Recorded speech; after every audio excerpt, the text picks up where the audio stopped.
지난 한 주간 새로운 대통령 선거가 끝나고 또 바로 대통령이 취임이 되어서 이제 일주일이 채 지나지 않았는데 참 우리 사회가 여러 부분에서 좀 바뀌어 가고 있다라는 느낌이 좀 드는 그런 시기인 것 같습니다. 그러면서도 또 아까 우리 장로님 기도해 주신 것처럼 너무나 막중하고 너무나 어려운 시기여서 정말 잘 이러한 위기들을 좀 극복해내고 또 우리 국민들의 마음을 하나로 모으는 그런 참 퇴임할 때까지 온 국민들에게 사랑받고 존경받는 그런 대통령으로 좀 우리 역사에도 그런 대통령이 한 분쯤은 좀 있었으면 그런 마음이 들기도 합니다.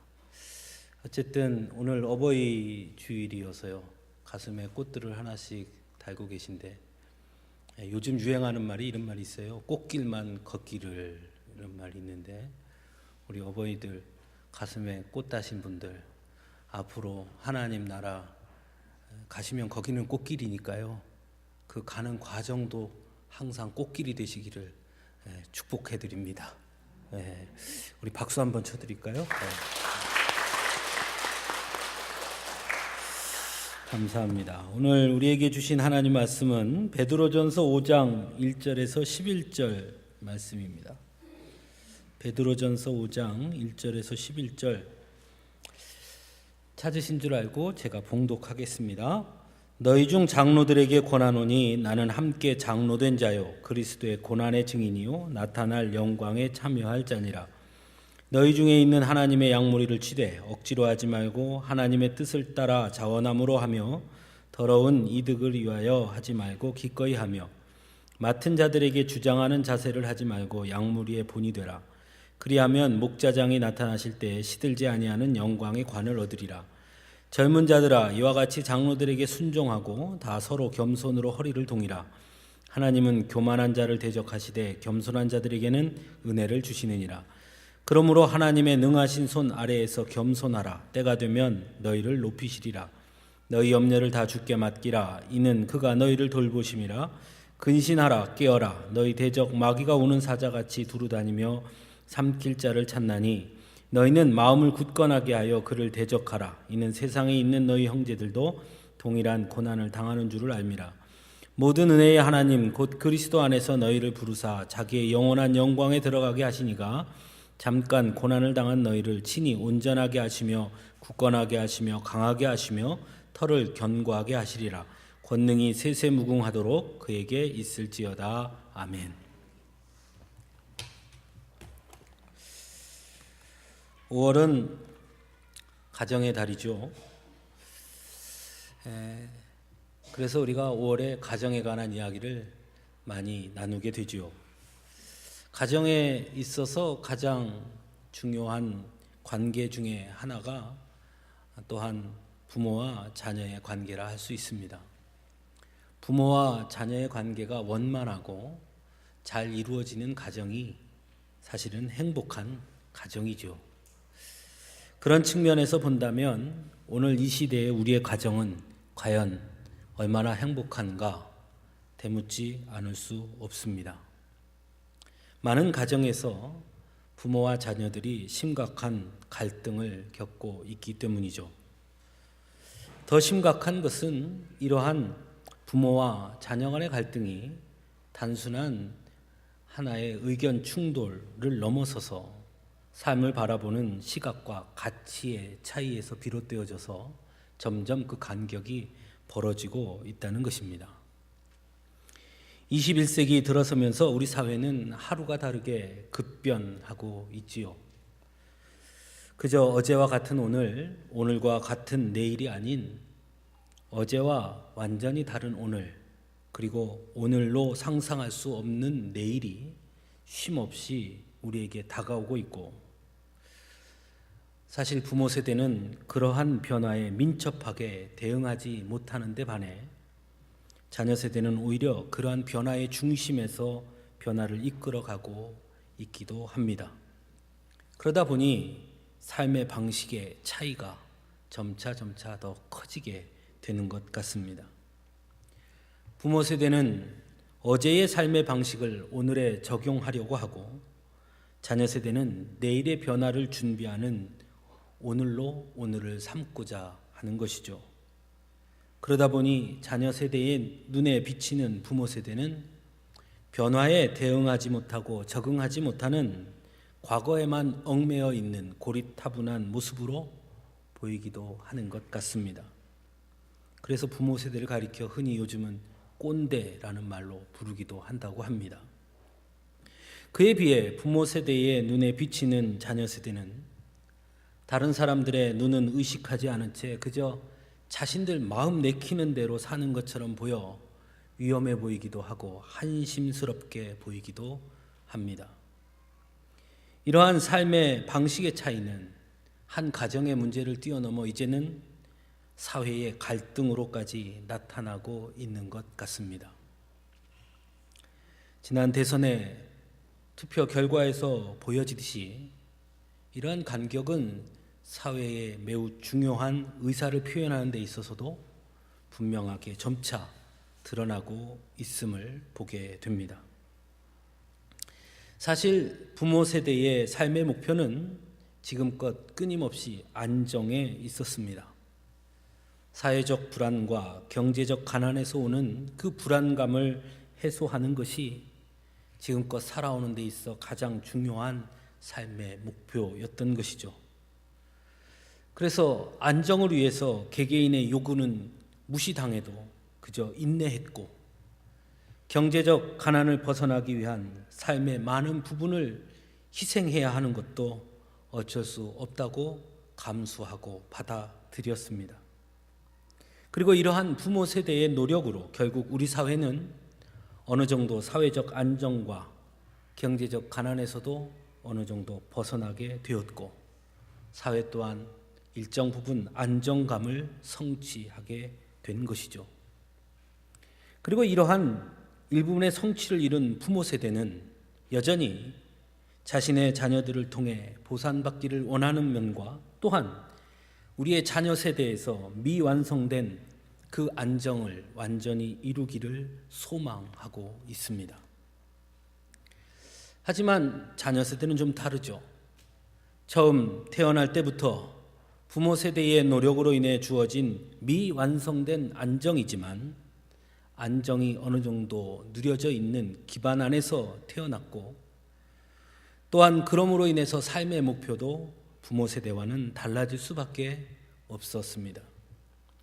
사회의 안정이 아닌 개인의 성취를 더 중요하게 여기게 되었고, 경제적 부를 쌓기보다는 경제적 행위, 즉 소비에 더 많은 관심을 갖게 되며, 그러므로 인해서 부모 세대와 자녀 세대의 삶의 가치와 방법과 목표는 달라졌고, 그로 인한 갈등이 나타날 수밖에 없었던 것이죠.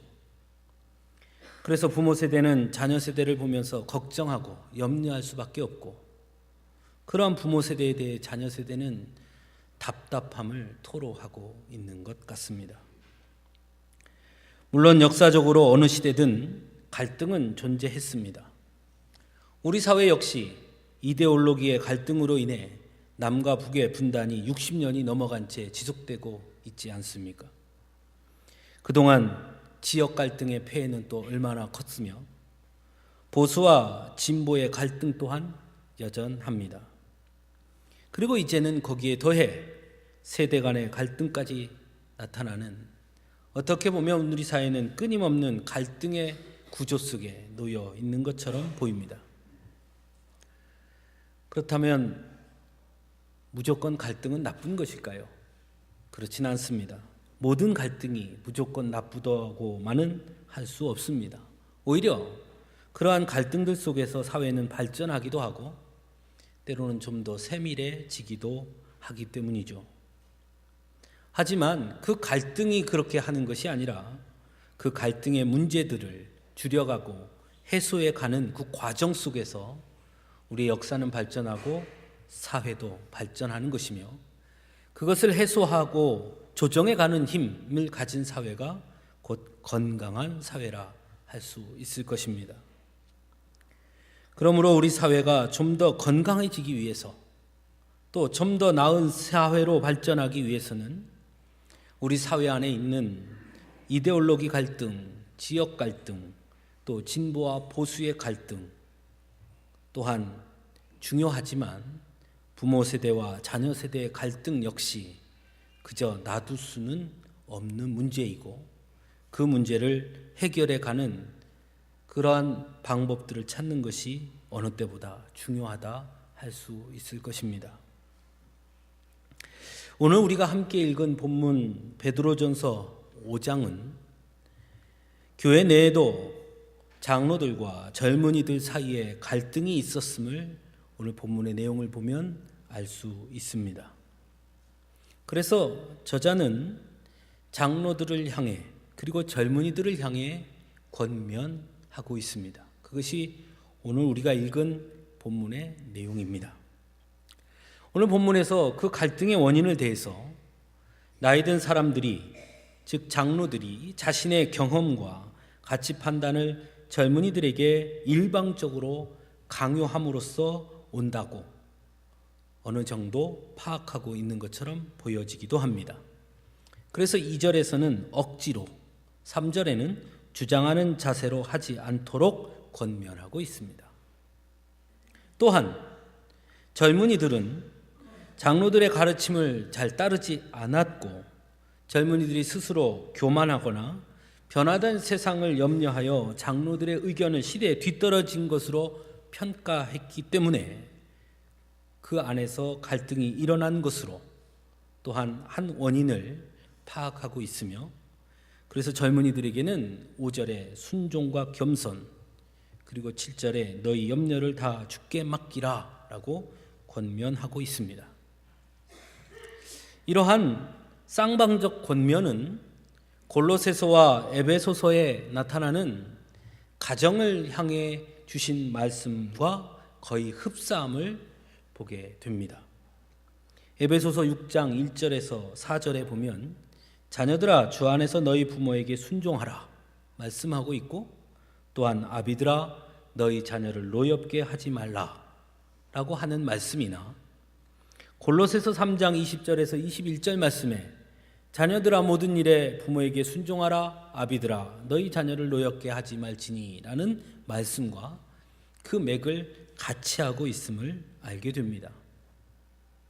그러므로 오늘 본문의 장로들과 젊은이들에게 하는 이 권면은 곧 교회 안에 장로와 젊은이들에 관한 이야기뿐만 아니라 곧 장로로 대표되는 부모 세대와 젊은이들로 대표되는 자녀 세대에게 권면하는 말씀으로 볼 수 있다 하는 것입니다. 그런 면에서 오늘 본문을 통해서 우리 사회에 나타나고 있는 부모 세대와 자녀 세대 간의 갈등을 해소하는 방법을 오늘 본문의 성경에 과연 무엇라 말씀하고 있는지를 찾아보므로 조금 모색해 보고자 합니다. 먼저 장로들, 즉 부모 세대들에게 주는 권면입니다. 오늘 본문에 보면 크게 두 가지로 구분되어 있는데, 하나는 하지 말라라는 것과 또 하나는 하라라는 것입니다. 그리고 이것은 곧 하지 말라라고 한 것은 곧 그것이 갈등의 원인이 되니 그것을 하지 말라라는 것이고, 하라라는 것은 그 갈등을 해소하는 열쇠가 여기에 있다 하는 것이라 이렇게 볼 수 있습니다. 그런 면에서 부모 세대들에게 주는 갈등을 해소하는 열쇠를 살펴볼 필요가 있습니다. 첫째는 하나님의 뜻을 따라 하라라고 권면합니다. 하나님의 뜻을 따라 행하라. 즉 부모 세대가 자녀 세대들을 대할 때 하나님의 뜻을 따라 행하라 라고 말씀하는 것이죠. 하나님의 뜻을 따르라는 이 말씀이 참 광범위한 말씀이지요. 지금 부모 세대가 자녀 세대에게 하나님의 뜻을 따라 행하라 라는 말씀은 그럼 어떤 의미일까? 자신의 욕심이나 뜻에 맞추는 것이 아니라 하나님의 계획하심과 하나님의 부르심에 자녀를 맡길 수 있어야 한다라는 것입니다. 자녀와 부모의 갈등의 원인 중 가장 큰 것은 앞에서 말씀드린 것처럼 부모들의 삶의 방식과 자녀들의 삶의 방식의 차이와 함께 부모가 바라는 삶과 자녀가 꿈꾸는 삶의 차이에서 일어난다고 할 수 있습니다. 흔히 너는 커서 의사가 되라. 넌 커서 판검사가 되라. 야, 공무원이 되라. 이렇게 부모들이 요청하죠. 자녀의 꿈이 무엇인지 또는 내 자녀가 의사나 판검사로서 자질이 있는지와 관계없이 부모는 자녀들을 그렇게 때로는 이끌고 때로는 강요를 하기도 합니다. 그리고 이렇게 말하죠. 공부해라. 공부해야 된다. 이렇게 강요합니다. 어쩌면 거기에는 부모가 이루지 못한 자신의 꿈을 자녀를 통해 보상받고 싶어하는 심리가 있는 것인지도 모르겠습니다. 또는 살아온 삶의 경험을 통해 체득한 그러한 현실이 내 자녀에게 어떤 삶을 사는 것이 그 자녀가 살아올 현실에 대해 능동적으로 좀 더 윤택하게 좀 더 편안한 삶을 살 수 있는 것인지에 대한 나름대로의 경험 안에서 나온 결과 때문에 그렇게 주장하는 것인지도 모르겠습니다. 하지만 요즘 우리 자녀들은 좀 다르지요. 자녀들의 삶의 방식도 다르고 자녀들의 처해져 있는 상황도 다르고 미래도 다르지요. 앞으로 우리 사회는 제4차 산업혁명이 일어날 것이다. 이런 얘기들을 많이 합니다. 지난 대선 기간에도 어느 후보는 그 4차 산업혁명에 자신이 전문가라고 주장하기도 했습니다. 여러분, 4차 산업혁명 시대가 어떤 시대인지 아십니까? 말은 멋있지요. 딱 한 가지로 설명할 수 있습니다. 로봇이 지배하는 사회입니다. 즉, 사람이 운전하지 않고 이제 컴퓨터가 운전을 하지요. 그럼 우리 사회에 뭐가 사라집니까? 운전기사직이 사라지겠죠. 아이들을 가르치는데 이제 선생님이 가르치지 않죠. 컴퓨터가 가르치게 됩니다. 로봇이 가르치게 됩니다. 질문하면 로봇이 대답해 줍니다. 그럼 뭐가 사라지겠습니까? 교사가 사라지겠죠. 각 공장에 생산직 라인에 있는 노동자들도 점차 사라질 것입니다. 왜냐하면 거기엔 이제 로봇이 그 일을 하게 될 것입니다. 그런데 우리는 4차 산업혁명이 아주 좋은 일이라고 생각합니다. 우리 자녀들의 일자리는 점점 줄어들 수밖에 없습니다. 우리 자녀들이 처해 있는 상황과 부모 세대가 살아온 그리고 부모 세대가 꿈꾸었던 미래는 이렇게 다릅니다. 부모 세대 때는 사회가 발전하면 발전할수록 일자리가 늘어난다고 생각했죠. 그러나 이제는 사회가 발전하면 발전할수록 인간의 일자리는 줄어드는 세상이 되어가고 있습니다. 완전히 다른 세상이지요. 그런데 우리는 자녀들에게 우리의 삶의 방식을 강요합니다. 이렇게 해야 된다. 저렇게 해야 된다. 중요한 것은 오늘 본문에서 말씀하는 것처럼 나의 욕심과 나의 경험과 나의 판단에 따라 주장하지 말고 하나님의 뜻을 묻는 사람이 되라는 것입니다. 나의 자녀지만 실상은 하나님의 자녀이니 하나님께서 나의 자녀를 어떻게 쓰시고자 하시는지 그것을 먼저 부를 수 있어야 하는 것입니다. 무엇이 되라가 아니라 하나님께서 내게 원하시는 것이 무엇인지 우리 함께 기도하고 하나님께 묻자 할 수 있어야 한다는 것입니다. 그것이 부모 세대와 자녀 세대의 갈등을 해소하는 열쇠일 수 있다는 것입니다.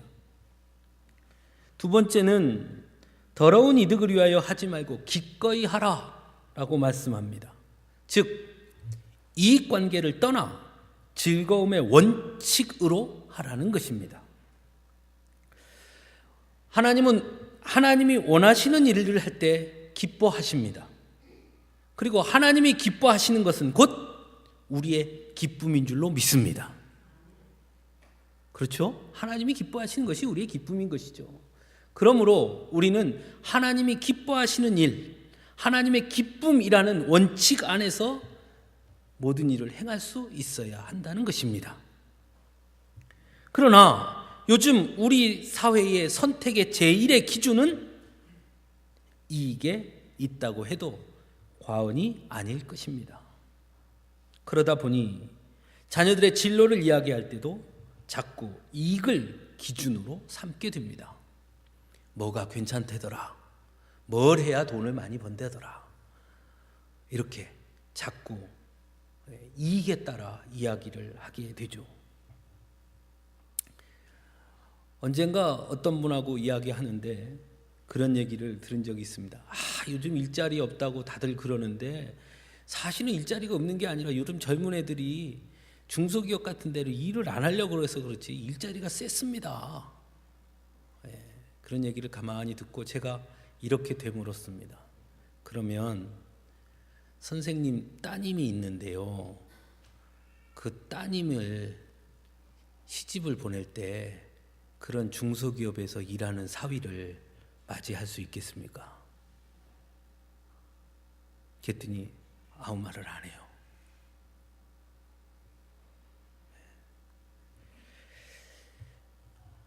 모든 것의 이익의 기준이 될 때 우리 사회는 서열이 생길 수밖에 없습니다.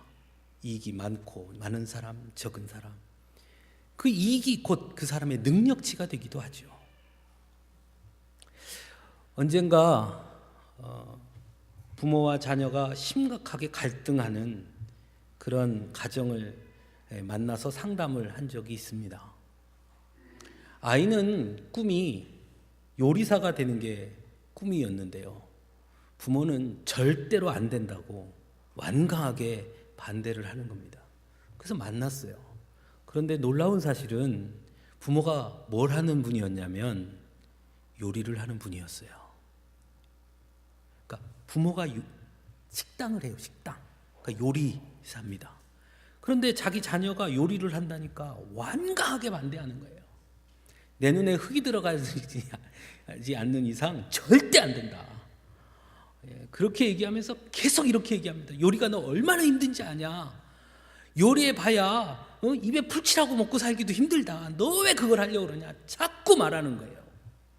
근데 아이의 답은 엄마 아빠가 요리하는 걸 봤고 자기도 어려서부터 그 식당에서 자랐으니까 자기도 뭐 이것저것 막 요리를 하는 거예요. 근데 아이가 말하는 건 나는 요리가 너무 즐겁다는 거예요. 너무 행복하다는 거예요. 자기는 요리가 하고 싶다는 거예요. 그러니까 부모는 절대 안 된다라고 완강하게 반대하고 둘이 끝까지 양보가 없습니다. 그래서 따로따로 좀 만나서 이야기를 했습니다. 그래서 부모에게 물었습니다. 어떻게 하다 요리를 하시게 됐어요? 그랬더니 그 아빠 되시는 분이 이렇게 말해요. 제가 저희 집이 아주 가난했습니다. 마흔이 배우지도 못하고 고등학교도 채 졸업하지 못하고 무작정 서울 올라와서 그래서 그냥 식당에서 배달하고 또 보조하고 하면서 그저 배운 것이 이거밖에 없어서 그래서 그냥 이걸 하게 됐습니다. 먹고 살기 위해서 어쩔 수 없이 내가 이걸 하고 있습니다. 그런데 세상에 내 새끼가 이걸 한다니 그걸 내가 어떻게 놔둘 수 있겠습니까? 일편 이해가 되더라고요. 자녀를 만났습니다. 너는 왜 요리가 하고 싶으냐? 자녀가 이렇게 말해요. 목사님, 저는요 우리 아빠가 땀을 뻘뻘 흘리면서 막 요리를 해서 밖에 손님들에게 탁 내줬는데 손님들이 한 숟가락 딱 먹고 와 이거 맛있다 이런 말을 들을 때 얼마나 기분이 좋은지 모릅니다. 그 요리하는 아빠의 모습이 얼마나 멋져 보이는지 모릅니다. 그리고요 저는 요리할 때가 너무 행복합니다. 다시 두 분을 불렀습니다. 그리고 이렇게 이야기해 줬습니다. 아빠한테, 아버지한테, 아버님, 아버님이 요리를 보는 것과 아이가 요리를 보는 게 달라요. 아버님은 먹고 살기 위해서 하는 일이죠. 근데 얘는 그게 즐겁다네요. 자식이 가장 즐거워하는 일을 할 수 있도록 해주는 것이 그게 부모의 역할 아니겠습니까? 얼마나 감사합니까? 아이가 아빠가 요리하는 모습을 보고 그렇게 자랑스럽게 느끼고 그렇게 좋아한다니 얼마나 귀한 일입니까? 그러니까 아빠가 막 울어요. 그리고 결국 그 아이는 요리를 전공하는 학교로 진학을 했습니다. 요즘 자녀 세대는 이익보다 즐거움을 추구합니다. 내가 즐거워하는 것, 내가 기쁨으로 할 수 있는 것, 내가 오랫동안 재밌어하며 할 수 있는 일. 세상의 이익의 눈으로 보면 이해되지 않지만 그러나 그것을 향해 가는 것이죠. 우리가 세상을 바라보면서 무엇이 이익이 될 것인가 보는 것이 아니라 우리는 그것보다 좀 한 차원 더 높여서 정말 하나님이 기뻐하시는 것이 무엇인지를 볼 수 있는 눈, 그 눈으로 우리의 자녀들을 돌아본다면 그러면 아마 부모 세대와 자녀 세대 간의 갈등은 많은 부분 해소되게 될 것입니다. 세 번째는 본이 되라는 것입니다. 부모가 본을 보여주지 않으면서 너는 이렇게 하면 안 된다라고 말하는 것처럼 어리석은 것이 없다고 말합니다. 도둑질하는 아버지가 아들에게 이렇게 말합니다. 넌 절대 도둑질하면 안 된다. 그 말을 듣는 아들은 이렇게 생각한다고 그럽니다. 실제로 심리학적으로 도둑질을 해도 경찰에 안 잡히면 되는 거구나. 이걸 배운대요.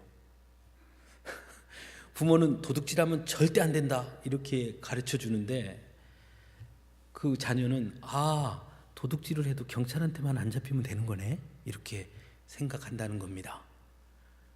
그래서 부모는 뭘 훔칠까를 고민하는데 그 도둑질의 자녀는 어떻게 하면 좋은 걸 훔치고 어떻게 하면 안 잡힐까까지 고민한다는 겁니다. 그래서 더 큰 도둑을 만든다. 그만큼 본보기가 중요하다는 것입니다. 부모 세대는 자녀 세대에게 본보기를 보여줄 수 있어야 합니다.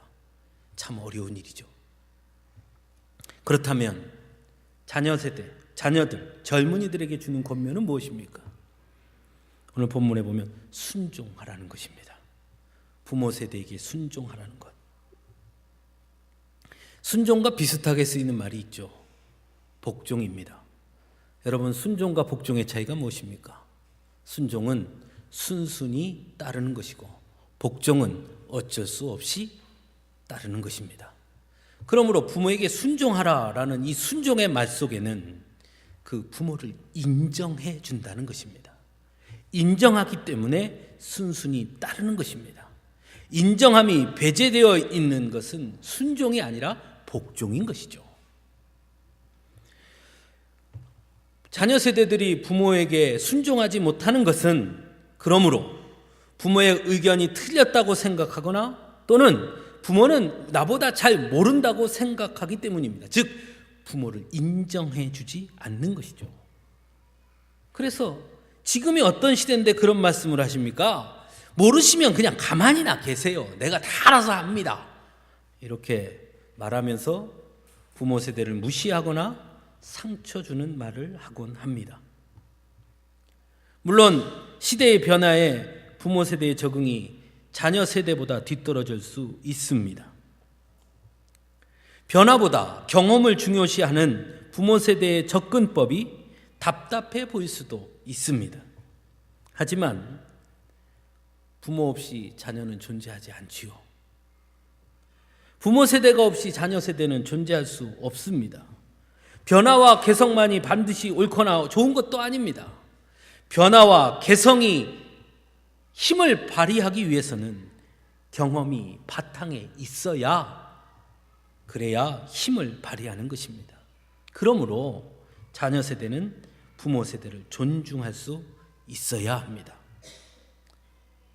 그리고 그 존중함은 곧 부모 앞에 겸손함으로 이어지는 것입니다. 그래서 겸손하라라고 권면합니다. 사실 곰곰이 생각해 보면 오늘 이 시대에 우리의 부모 세대는 우리 현대사의 모든 굴곡들을 꿋꿋이 견디고 살아온 그런 세대입니다. 아주 길게는 남북의 분단, 그리고 전쟁, 그 한가운데를 살아왔고, 전쟁 이후 무너진 사회를 온몸으로 겪어왔고, 또 그 무너진 사회를 일으켜 세운 세대이기도 합니다. 개성과 창조가 아닌 전체와 규율, 그리고 복종의 시대 속에서 두려움을 안고 살아온 그런 세대이기도 합니다. 그리고 이러한 고통과 고난의 시대 속에서 변화보다는 안정을, 개성보다는 규율이 체득화된 그런 세대로 살아갈 수밖에 없었습니다. 그럼에도 불구하고 그 모진 세월을 자녀 세대를 위해 견디고 이겨낸 세대이기도 합니다. 그런데 이제 자녀 세대들이 그런 부모 세대를 고리타분하다고 말하고 있습니다. 왜 그렇게 살았냐고 그 삶을 부정합니다. 할아버지가 손주를 무릎에 앉혀놓고, 야, 내가 너만 할 때는 전쟁이 끝나고 나서 먹을 게 없어서 저 뒷산에 가서 저 나무 껍질 벗겨서 먹고 그랬다. 그랬더니 손주가 빤히 쳐다보면서, 바보, 피자 시키면 되지. 그랬다는 겁니다. 부모 세대가 살아온 삶의 과정을 이해하지 않으면, 그것을 들여다보지 않기 때문에, 그렇기 때문에 그 삶을 너무 쉽게 부정하게 되는 것이죠. 사실 조금 더 깊이 우리 부모 세대의 살아온 삶을 들여다본다면 우리는 그 삶 앞에 겸손해질 수밖에 없는 것입니다. 부모 세대의 눈물과 포기가 없었다면 지금 자녀 세대가 누리는 이 삶은 없었을 테니 말입니다. 그런 면에서 부모 앞에서 겸손해질 수 있어야 합니다. 내가 조금 더 신식을 안다고 해서, 조금 더 세련된 지식을 안다고 해서, 조금 더 세련된 방법을 알고 좀 더 효율적인 것을 안다고 할지라도, 그래서 부모 앞에서는 끊임없이 우리는 겸손해져야 합니다. 왜냐하면 그 부모 세대가 살아온 삶의 과정이 있기 때문에 말입니다. 사랑하는 성도 여러분, 하나님은 어떤 이유로든 분열이나 갈등, 위기를 조장하는 것을 원치 아니하시는 분입니다. 하나님은 오히려 공동체가 하나 되는 것을 기뻐하십니다. 그래서 합력하여 선을 이루라 말씀하십니다. 또한 예수님의 오심과 십자가의 죽음에 관해서 에베소서에서는 그것을 해석하며 우리 주님께서 모든 막힌 담을 허신 것이라고 증거하기도 합니다. 우리 주님은 이처럼 분열되고 나누어지고 갈등 속에 오셔서 그것을 하나가 되게 하시고 한 마음이 되게 하시도록 하시는 분이십니다. 하지만 사단은 다릅니다. 사단은 하나됨을 싫어합니다. 그래서 오늘 본문에서도 갈등과 분열, 위기가 곧 마귀가 기뻐하는 일이라 증거하고 있습니다. 갈등을 해결하는 가장 좋은 방식이 여러분 무엇입니까? 하나님께 맡기는 것이죠. 그러나 하나님께 모든 것을 맡기는 것을 가장 싫어하는 것이 누굽니까? 마귀고 사단이지요. 그러므로 분열과 갈등은 마귀와 사단이 기뻐하는 일입니다. 그러므로 오늘 본문에서 이렇게 권면합니다. 장로들과 젊은이들 모두에게 그러므로 너희는 근신하고 깨어 있어야 한다. 그러므로 너희는 너희의 모든 것을 하나님께 맡길 수 있어야 한다. 조금 더 똑똑하다고, 조금 더 많은 경험을 쌓았다고, 내 방식이 더 옳다고, 내 방법이 더 나은 방법이라고 주장하고 다투고, 그래서 갈등하고 분열하기보다는 하나님 앞에 맡기고 항상 근신하고 깨어서 우리 안에 있는 갈등의 원인들을 찾아내고 그것들을 위해 함께 기도하고 하나님의 뜻 안에서 하나됨을 이루어가는 것, 그것이 우리가 해야 할 일임을 분명히 말씀하고 있습니다. 우리 사회는 많은 갈등의 구조들 속에 놓여 있습니다. 한국 교회도 마찬가지고 우리 교회도 마찬가지입니다. 우리 교회 안에도 세대별의 차이가 있을 수 있고 생각의 차이도 있을 수 있습니다. 하지만 우리 하나는 기억할 수 있어야 합니다.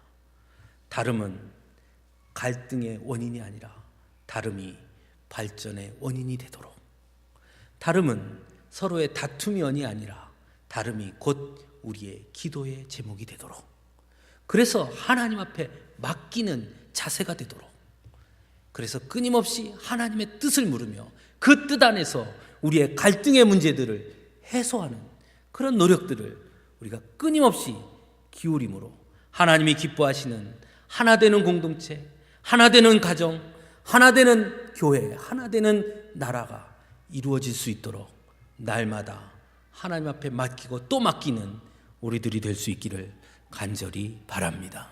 함께 기도하겠습니다.